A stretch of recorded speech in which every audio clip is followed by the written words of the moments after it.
dhe do të hapim Biblën dhe do të jemi këtu te Efesianët 4, letra ose epistola e apostullit Paul drejtuar Efesianëve, të cilën ja dërgoi atij qytetit e asaj kohe të quajtur Efes, qytet që sot ekziston, por sigurisht që tani është një qytet modern, dhe Efesi që ekzistoi këtu për të cilin flitet në Bibël sot, nëse ju shkoni të vizitoni ato vende, gjeni rënojat, por gjëja e bukur është se çdo gjë fizike e materiale ka një fund, por ai që vazhdon për jetë është Perëndia, premtimet që ai i bën qenies njerëzore, edhe nëse kanë kaluar me mijëra vjet, Perëndia u bëri premtime atyre njerëzve, atyre që jetonin atë kohë atje në Efes, dhe që sot janë rënojat, por ata u larguan me premtimin e Perëndis. Ata u larguan dhe shumë nga ata që u kthyen tek Zoti, sot po gëzojnë me Perëndin. Kështu që kjo është gjëja e bukur. Prandaj do të lexojmë nga vargu 17. Në kapitullin 4, nga vargu 17 që thot, ka një nëntitull këtu në Biblën time që thot, thirrje për një jetë të re në Jezu Krisht, një jetë e re. Kjo sepse kishim një jetë në të kaluarën.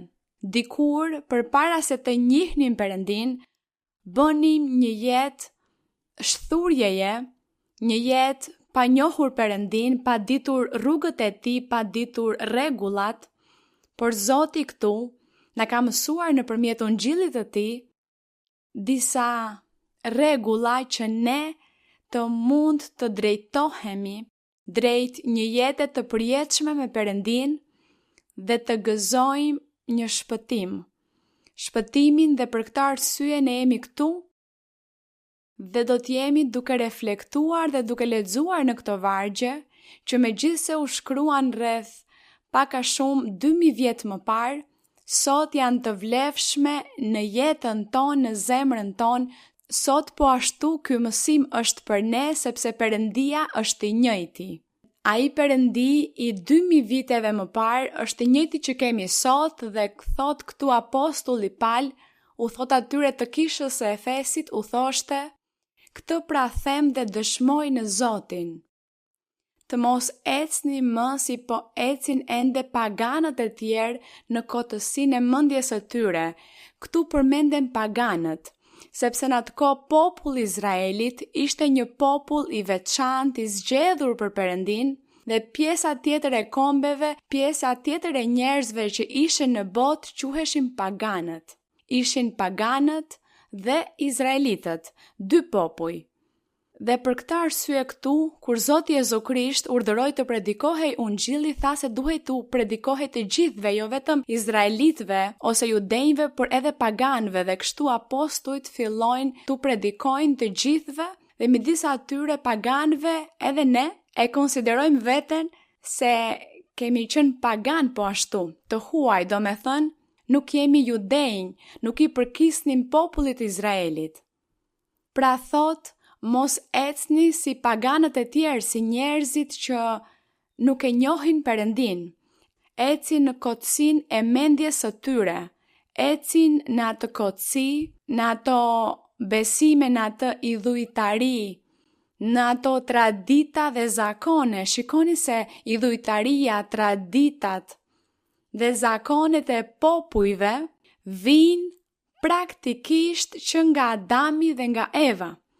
Kjo nuk është gjë e re, ajo që ne sot shohim në kombe, kultura, tradita, zakoni. Kjo edhe ajo, besimi. Kjo vjen që nga Adami dhe nga Eva. Dhe kush ishte ai që e mësoi këtë? Djalli, duke qenë se ka qenë armiku i Perëndis,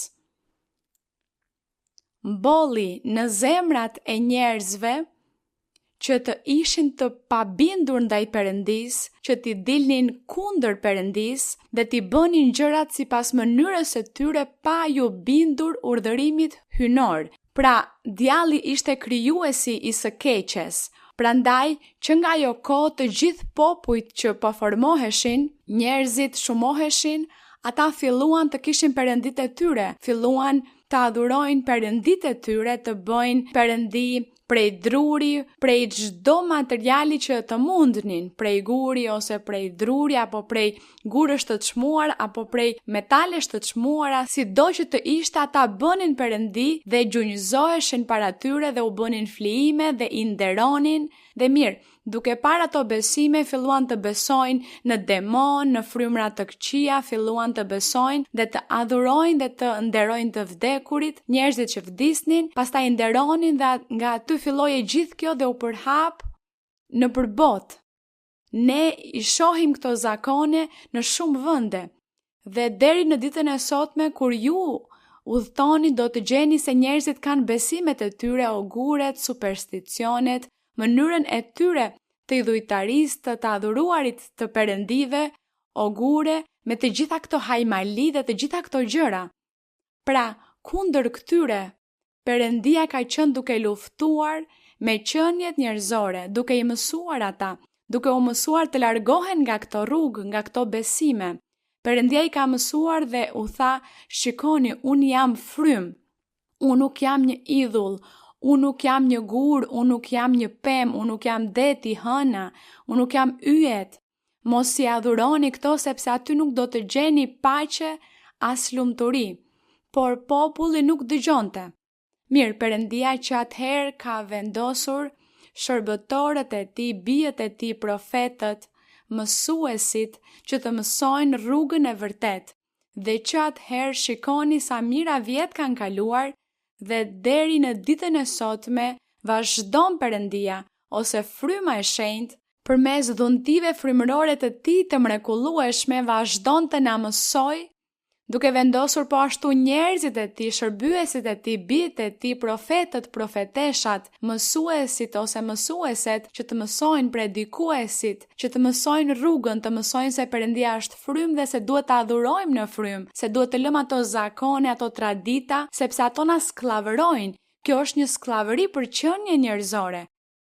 Këto janë gjëra që na mbajnë të lidhur, shndrohen në mungesë lumturie, në hidhërim, në trishtim, shndrohen edhe në sëmundje, gjithashtu në mallkime, si magjit, të gjitha këto vijnë nga idhujtaria. Pra, ne që e kemi zbuluar këtë rrugë, jemi këtu të lumtur në këtë rrugë duke mësuar. Prandaj, unë kam arritur të kuptoj këtë mënyrë të jetuari të qenieve njerëzore që nga Adami dhe Eva, duke vëzhguar, duke lexuar, duke gjetur të gjitha këto, dhe unë sot po gëzoj një Perëndi të fuqishëm që çliron dhe që jep lumturi dhe paqe. Dhe që është një Perëndi që unë vetëm mbyll syt dhe thras dhe ai është aty, gati për të përgjigjur dhe për të më dhënë premtime dhe për të na çliruar, për të na pastruar, për të na shëruar. Mirë, çfarë nuk bën Zoti? Si të mos besojmë, si të mos besoj unë atë Perëndi, ai është Perëndia që unë po predikoj. Ai është Perëndia që ne po predikojmë sot pas mira vjetësh. Sepse bota vazhdon me zakonet e saj, ashtu siç thot këtu, ecin në kotësinë e mendjes së tyre, të errësuar në mendje, të larguar nga jeta e Perëndis për shkak të padijes që është në ta dhe ngurtësimit të zemrës së tyre dhe mosbesimit të gjithsecilit. Thot, ata, do me thënë këta njerëz që janë të errësuar, që janë mosbesues, që janë të paditur për rrugën e Perëndis, që ecin në botën e tyre, në jetën e tyre, në zakonet e tyre, thot, duke u bërë të pandjeshëm, thot, ata njeriu u bë i pandjeshëm e dhan veten në shthurje duke kryer çdo papastërti e mëkat me lakmi të pangopur, pra djalli duke i nxitur njerëzit të bëjnë të gjitha këto ligësi. Dhe në vargu 20 thot apostulli, por ju që tani më jeni kthyer te Ungjilli i Jezu Krishtit, ju nuk e keni njohur kështu Krishtin, ju e keni parë se kur keni njohur këtë Perëndi të gjallë, këtë Perëndi në frymë dhe në të vërtet, ju e keni kuptuar se jeta është ndryshe, se Perëndia ndryshon dhe transformon qenien dhe personi fillon të jetojë dhe të përjetojë një jetë të re, një ndjesi të re brenda vetes, që e bën të jetojë i lumtur, i gëzuar me besim dhe duke pritur në Perëndi, sepse kjo është shpresa që të gjithë ju keni arritur të keni dhe për këtë arsye jeni këtu, sepse ajo shpresë dhe ajo frymë e Perëndis ju mban këtu të mahnitur dhe jeni këtu dhe Perëndia do t'ju bekojë. Por gjithashtu Perëndia do nga ju, Perëndia do që ju të mos ktheheni vetëm në dëgjues, por që ju gjithashtu të veproni dhe ju të vazhdoni të përgatiteni në Bibël, në doktrinë, në njohurinë e Perëndis, përgatituni po ashtu për të marrë dhuntit frymërore. Njohurinë e Perëndis që ju të punoni për Perëndin, të shërbeni dhe një ditë t'ju duhet të fluturoni nëpër botë, të shkoni në vende të ndryshme në botë për të predikuar dhe për të shpallur këtë fjalë të gjallë të Perëndis, këtë ungjil të përsosur të Zotit Jezu Krisht, sepse nëse ju keni ardhur këtu, Perëndia ju ka sjell me një plan dhe jo që të rrini këtu të ulur disa vite duke dëgjuar, jo, Perëndia ju ka sjell me një plan dhe ju një ditë do të duhet të dilni, ose familjet tuaja, ose fëmijët tuaj, ose brezat tuaj, për të predikuar, për t'i mësuar botës të vërtetën e Perëndis, rrugën e vërtet. Dhe thuhet këtu në vargun në 20, kur thot, kështu e keni njohur Krishtin, të jetoni një jetë të shenjtë dhe të drejtë, në qoftë se keni dëgjuar atë. Thot, në qoftë se ju me të vërtet keni marrë nga Perëndia dhe keni qenë të mësuar në të siç është e vërteta në Jezusin, pra thot, në qoftë se ju me të vërtet keni pranuar fjalën e Perëndis, ju po jetoni me Perëndin, ju do të ndryshoni mënyrën e jetesës dhe ju do të jeni të dobishëm për Zotin, do të jeni të dobishëm për Perëndin dhe ju nuk do të ndiheni të thoni unë jam më poshtë se të tjerët, unë nuk di asgjë, jam i paditur, këtë nuk duhet ta themi kur. Ju thoni, zemra ime do Perëndin, zemra ime dëshiron ta doj Perëndin, dhe duke qenë se unë dua ta dua Perëndin dhe t'i bindem, atëherë Perëndia do të më jap mua gjën më të mirë, dhe kështu do të jetë, Perëndia do të na jap gjën më të mirë. Dhe këtu thot sa i përket sjelljes së mëparshme, si jetonim në të kaluarën, në mëkat, në padituri, pa njohur Perëndin, që për sa i përket sjelljes së mëparshme, të zhvishtni njeriun e vjetër, do me thënë duhet të ndryshojmë, të largohemi nga ato zakone, besime dhe mënyra jon e të jetuarit, nëse ne ishim njerëz që shanim, njerëz me fjalor të pahishëm, me fyerje, me fjalë të pista, duke fyer familjen ose njerëzit ose fëmijët apo çdo qoftë, duke u dëshiruar të keqen të tjerëve, duke u bërë dëm njerëzve, nëse kështu jetonim në atë jetë, tani që jemi këtu të mbledhur në shikimin e Perëndis ton, atë mënyrë të jetuarit që kishim më parë, duhet ta lëm, duhet ta braktisim. Nuk mund të vazhdojmë më të jetojmë atë jetë mëkatare, por tani më ndjekim një rrugë që Zoti po na e shtron, një rrugë të drejtë, për të cilën ai thot, ndiq këtë rrugë, mos u ndal, mos shiko anash, mos shiko mbrapa, mos u kthe mbrapa, vazhdo ec përpara derisa të arrish qëllimin. Kjo është ajo që Perëndia do. Ndrysho, lër atë mënyrë të jetuarit të së kaluarës. Ndrysho, mendo për Perëndin dhe mendo se Perëndia do t'ju mësoj, se Perëndia do t'ju këshilloj, do t'ju sqaroj dyshimet, do t'ju aheq, nuk do të ngatroheni, por Perëndia do t'jetë aty i vëmendshëm. Përse? Sepse ju keni hapur, keni bërë gati zemrën tuaj, sepse ju dëshironi ta doni Perëndin dhe t'i pëlqeni Perëndis. Kjo është gjëja e rëndësishme, dhe thot vargu 23, dhe të përtëriheni në frymën e mendjes tuaj dhe të vishni njeriun e ri. Do me thënë ndryshimin e jetës, kur ne ndryshojmë nga jeta mëkatare dhe nuk bëjmë mëkat, as nuk bëjmë të keqen, as nuk jemi me zili, apo nuk i dëshirojmë të keqen askujt, nuk shkojmë as te magjistarët për të bërë magji kundër njerëzve nga liksia, nga zilia. Tani më nuk i bëjmë këto, tani po i bëjmë gjërat mirë. Pra thot se kur ne ndryshojmë, kjo do të thot se unë nuk jam më i njëjti person si më parë, por jam shndruar në një qenie të re, një qenie shpirtërore, një qenie biri Perëndis. Kështu kjo është veshja e re. Kjo është ajo që thot vishni njeriun e ri, me një personalitet të ri, të shenjtë, që është larguar nga mëkati sepse njohu Perëndin, sepse po njeh Perëndin dhe duam t'i pëlqejmë Perëndis. Kështu që aty për të rihemi në frymë, aty vishemi me njeriun e ri të krijuar sipas Perëndis në drejtsinë dhe shenjtërinë e së vërtetës. Prandaj, duke e lënë mënjan gënjeshtrën, thot se duhet lënë mënjan gënjeshtra, se cili të flas të vërtetën me të afërmin e tij, sepse jemi gjymtyr të njëri tjetrit, të mos mashtrojmë askënd midis të tjerave, sepse këtu nuk janë renditur të gjitha mëkatet, por përmenden një apo dy mëkate si për të na ilustruar që të mund të kuptojmë se çfarë duhet të braktisim dhe të lëmë, dhe në këtë mënyrë të ndjejmë se po i pëlqejmë Perëndis dhe se po jetojmë një jetë të re në Krishtin Jezus. Dhe thot, zemrohuni dhe mos mëkatoni, sepse ka shumë njerëz që mbushen me zemërim dhe ndonjëherë themi edhe inat.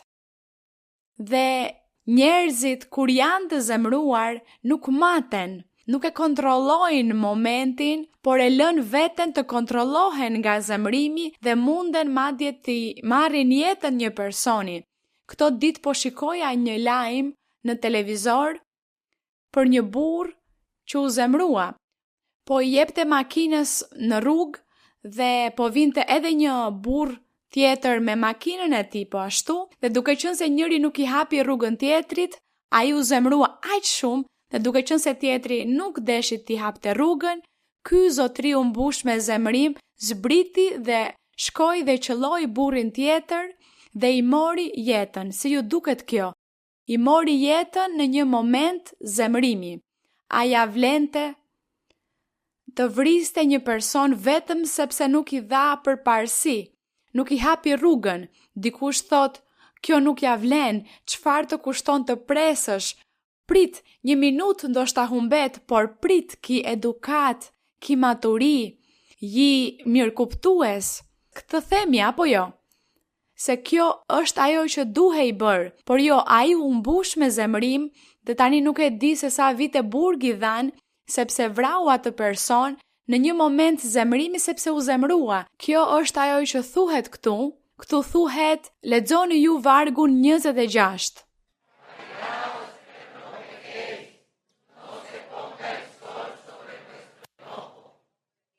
Dhe mos i jepni vend djallit. Ky zotri, ky burr për të cilin ju tregova, këtë bëri. I dha vend djallit, i dha vend zemrimit që pati, nuk i mori parasysh pasojat, dhe shikoni e la veten të kontrollohej nga zemrimi dhe çfarë bëri, mëkatoi. Pse mëkatoi? Kreu mëkatin e vrasjes, sepse i mori jetën një personi tjetër.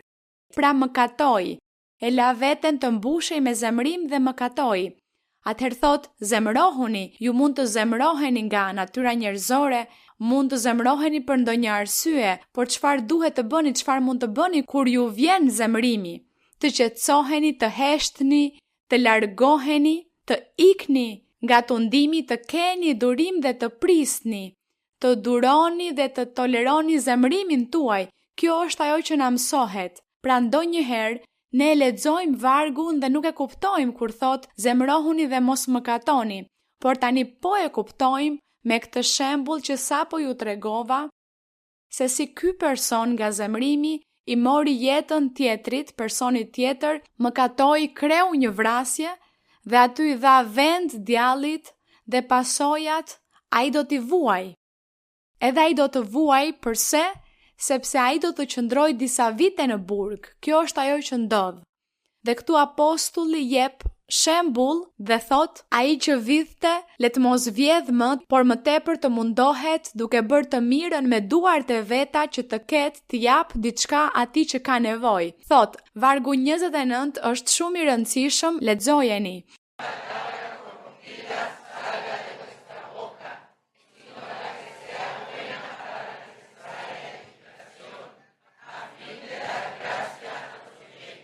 Pra këtë varg mund ta vëmë në praktik me ndihmën e Perëndis ton. Kur vjen fryma e Perëndis në jetën tonë, në zemrën tonë, atëherë largohet ajo frymë që kishim për të thënë fjalë të këqija, fjalë të pahishme, nuk i themi më, sepse tani Perëndia jeton me ne.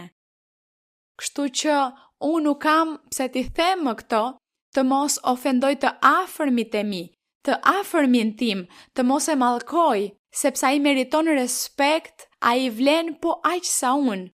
Atëherë themi, nëse unë dua që të më respektojnë, të më vlerësojnë dhe që askush të mos më lëndoj apo të më fyej, atëherë dhe unë bëj të njëjtën gjë me të tjerët. A nuk mendoni dhe ju kështu? Kjo është ajo që Perëndia do nga ne. Zoti thot, mësoni nga unë, mësoni. Zoti Jezu Krishti thoshte popullit dhe apostujve u thoshte, më imitoni, mësoni nga unë, shikoni se unë jam zemërbut, i përulur, i thjesht. Edhe ju duhet të jeni kështu. Lavdi Perëndis ton, duam të jemi kështu që t'i pëlqejmë Perëndis ton dhe që ai të na bekoj.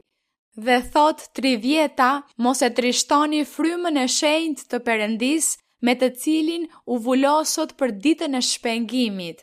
Të trishtosh frymën e shenjtë të Perëndis është kur personi, burr apo grua, merr frymën e shenjtë, merr dhuntit frymërore, është në kish, por më pas e lë veten të kontrollohet nga zemrimi, nga instiktet e mishit, nga instiktet mëkatare dhe rezulton duke mëkatuar, rezulton duke kryer këto mëkate, cili do qoftë mëkati. Dhe çfarë ndodh? Fryma e shenjtë që është në qenien e tij trishtohet, qëndron i qetë, i shuar. Fryma e Perëndis nuk lëviz më brenda atij personi. Perëndia i heq mbështetjen, nuk e përdor më. Ky person nëse profetizonte nuk profetizon më. Fjalët nuk i dalin mirë sepse Perëndia largohet. Kjo quhet të trishtosh frymën e shenjtë. Pra, kur ne tani më flasim për njerëzit e pjekur që kanë kohë në kish, që kanë dhuntit frymërore dhe frymën e shenjtë, le të jemi të gjithë të kujdesshëm që të mos e trishtojmë frymën e shenjtë. Mirë, ata që nuk e kanë marrë ende, kanë ende mundësi për të ndryshuar, por ne që tani më kemi marrë frymën e Zotit, atëherë duhet të jemi të kujdesshëm që të mos mëkatojmë, sepse përndryshe fryma e shenjtë bie në gjumë brenda nesh, Perëndia nuk shfaqet dhe as nuk na bekon, dhe kjo do të ishte shumë e trisht për jetën tonë kjo situatë. Kështu që do të jemi trima, të zgjuar dhe të fortë që Perëndia të na ndihmojë të përmbushim vullnetin e tij, t'i pëlqejmë atij dhe që fryma e shenjtë gjithmonë të jetë me ne.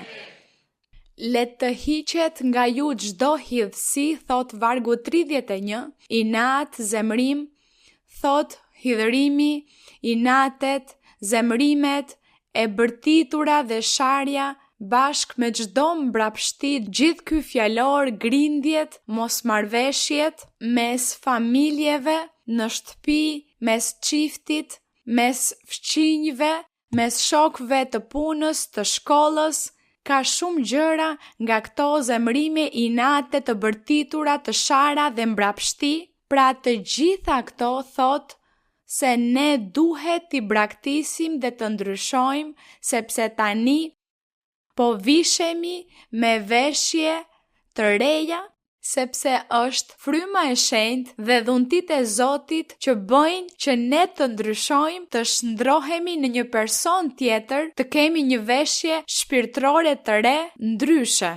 atëherë nuk na shërben më dhe as nuk është në të mirën tonë që të vazhdojmë në të njëjtën jetë mëkatare si më parë. Do t'i kërkojmë Perëndis ton që të na ndihmojë të ndryshojmë, të na ndihmojë të heqim të gjitha këto kurthe dhe tundime që djalli vendos në jetën tonë për të na bërë të mëkatojmë, për të na bërë të bijem, por le të përpiqemi po ashtu për të ndryshuar, të përpiqemi. Kur ju jeni i tunduar apo e tunduar për të bërë diçka të keqe, ju kujtohuni, thoni, Zotit nuk i pëlqen kjo tek unë. Unë duhet të qetësohem, Zot më jep duri, më ndihmo Zot, unë nuk dua ta lë veten të kontrollohem nga këto momente, nga këto instikte. Nuk dua, më ndihmo Zot. Kjo është ajo që duhet të bëjmë. Kjo është lufta që ne kemi vazhdimisht, çdo ditë e kemi këtë luftë dhe duhet ta vazhdojmë që Zoti të kënaqet, të na bekojë, të na shërojë, të na çlirojë, të na jap bekimet që duam. Thot, por jini të mirë dhe të përdallueshëm njëri me tjetrin, duke falur njëri tjetrin sikurse edhe Perëndia ju ka falur në Krishtin. Deri dhe lavdia për Perëndin ton, i kërkojmë Zotit të na ndihmojë, që të na ndihmojë Zoti sepse lufta është çdo ditë dhe ne po luftojmë kundër djallit dhe kundër të gjithë frymrave të këqija që janë të gjitha ata demon që është po ashtu ushtria e djallit që ai ka dhe që vijnë kundër nesh për të na sulmuar. Por këtu jemi me ndihmën e Perëndis, në mbrojtjen e Tij dhe Perëndia na ndihmon të fitojmë. Dhe Perëndia na ndihmon ta duam po ashtu atë. Mirë, do të lutemi dhe po ashtu personat që janë sëmur, që kanë ndonjë sëmundje, cila do qoftë sëmundja, personat që vuajnë nga magjit, personat që vuajnë nga frymra të këqija që pushtojnë, që i pushtojnë, po ashtu le t'i kërkojnë Zotit në këtë moment, gjithsecili prej jush t'i kërkoj Perëndis diçka, një dëshirë, kërkojani Zotit, gjithsecili prej jush, kërkojani sepse Perëndia është për lutjen e gjithsecilit prej jush. Perëndia dëgjon edhe pse sot jemi këtu sa 300 persona, janë 300 kërkesa ose 300 dëshira që kemi në zemër, Perëndia po i dëgjon në të njëjtën kohë të 300 dëshirat. Është duke ju parë ju sepse Perëndia është kaq i madh dhe i fuqishëm. Prandaj besoni në Zot se Perëndia do dëgjoj lutjet sepse ai ka premtuar se ai i dëgjon lutjet dhe ai sheh shqetësimet dhe nevojën e gjithsecilit për t'ia dhënë për t'ia plotësuar. Pra do t'jemi duke u lutur. Ati shenjt, atë qiellor, Perëndi i përjetshëm, ati Zotit ton Jezu Krisht, shoqëruesi, hynor i rrugës ton, mbreti mbretërve, Zot i zotërve. Zot, ti je mbreti, ti je i drejti, ti je bariu hynor, ti na kullot, na kujdes, na ruan, dëgjon lutjen e të pikëlluarit, ti dëgjon lutjen e atij që është në nevoj. Ti Zot ke dhëmshuri për personat e pambrojtur, për personat që ka nevoj për ty, për atë që është i smur apo e smur, që ka sëmundje të pashërueshme, ose cilën do sëmundje. Zot, ti je aty i vëmendshëm me dorën tënde të fuqishme për të shëruar, për të pastruar, për të çliruar, për të hequr sëmundjet e liga. Ti je aty, Zot, për të hequr dhimbjet, për të qortuar frymrat e ndyra të magjive, për të qortuar mallkimet, për të hequr çdo mallkim. Ti je aty i vëmendshëm, Zoti im, për të bekuar dhe për të pastruar çdo burr, çdo grua, djalë apo vajzë. Zot, ti je mëshirë, ti je vërteta, ti ke dëmshuri për të pikëlluarin, për atë që është i trishtuar, atë që ka nevojë, për nevojtarin, ti ke dëmshuri, Zoti im. Ti je një Perëndi dashurie, një Perëndi fuqie, një Perëndi mëshire. Ti, Zot, nuk mban anë Këdo që të thërret, që të drejtohet, ti e dëgjon dhe ti e bekon, dhe ti e dëgjon, Zoti im, dëgjo lutjen, dëgjo përgjërimet, dëgjo lutjet, Zoti im, dhe jepu gjithsecilit kërkesat e tyre, dëshirat e tyre. Na plotëso, Zoti im, kërkesën për shërimet e trupit fizik, sëmundjet fizike dhe gjithashtu sëmundjet psikike, sëmundjet shpirtërore. Zot, çliro dhe pastro gjithsecilin, qorto frymrat, qorto çdo frymë të keqe, çdo demon dhe çliro, Zot, hiq çdo dyshim, hiq mosbesimin, kryenëqësinë, rebelimin, hiq, Zot, çdo të keqe që mund të ketë gjithsecili, çliro dhe pastro, Zoti im. Faleminderit, Zot, faleminderit Atë Qiellor, në emrin e lavdishëm të Jezu Krishtit, birit tënd të dashur, Zot, në emrin e Jezu Krishtit, ti do të pastrosh, ti do të bekosh dhe ti do të shërosh gjithsecilin, do të bësh mrekulli dhe shenja sepse ti e ke premtuar. Bekoj, Zot, të gjithë vëllezrit dhe motrat nga këtu, nga kisha e Cancunit dhe nga gjithë ky territor. Bekoj, Zot, dhe pastro zemrat. Pastro zemrat, Zot, jepu begati, jepu bekim shpirtëror dhe bekim material. Dërgo dhuntit frymërore, dërgo fuqinë tënde nga lart për gjithsecilin, Zot. Bekoj po ashtu në pjesën ekonomike, bekoj në pjesën materiale, shëro lëngimet, sëmundjet, Zot, çliroj, Zot, dhe zgjidhi, Zot, këput zinxhirët, këput gjërat që i mbajnë të lidhur dhe hiq çdo prang, çdo kurth të ligut, shkatro çdo vepër të ligut, ndihmo, Zoti im, që secili të ketë fuqi për të mposhtur armikun. Faleminderit Atë Qiellor, faleminderit, Zot, në emrin e lavdishëm, në emrin e lavdishëm të Krishtit Jezus, birit tënd të dashur, ta kërkojmë, Zoti im. Ati i qoftë nderi, lavdia dhe lëvdimi që tani dhe përjet. Faleminderit Ati im në emrin e Jezu Krishtit. Faleminderit për mrekullit e kryera. Faleminderit për premtimet e dhëna, për liri, për çlirim dhe për pastrim. Faleminderit, Zot, për pastrimin e shpirtit. Faleminderit Ati im, beko personat e rinj në kishë dhe ata që kanë ardhur për herë të parë. Jepi ngushëllim dhe liri gjithsecilit. Faleminderit Atë në emrin e Jezu Krishtit. I bekuar qoftë Zoti. Faleminderit në emrin e Krishtit Jezus. Te vengo a decir, oh mi Salvador, que yo te amo a ti, yo te amo a ti, con el corazón. Te vengo a decir toda la verdad. Yo te amo, Señor, te quiero, Señor, con el corazón. Yo quiero cantar de gozo y de paz. Yo quiero llorar de felicidad. Te vengo a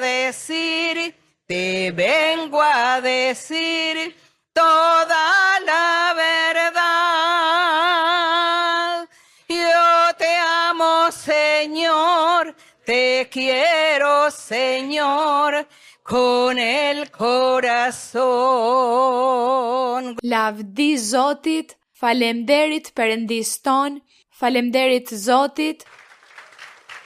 Zoti ka bërë shumë mrekulli sot, do të bekoj të gjithë, askush nuk do të largohet pa bekimin nga qelli. Shumë faleminderit vëllezër dhe motra, shihemi herën tjetër, mos u shqetësoni sepse Perëndia i ka dëgjuar kërkesat tuaja dhe Perëndia do të plotësojë dëshirat që ju keni kërkuar sot. Zoti është në favorin tuaj. Perëndia im ju bekoft dhe shihemi së shpejti, shumë faleminderit.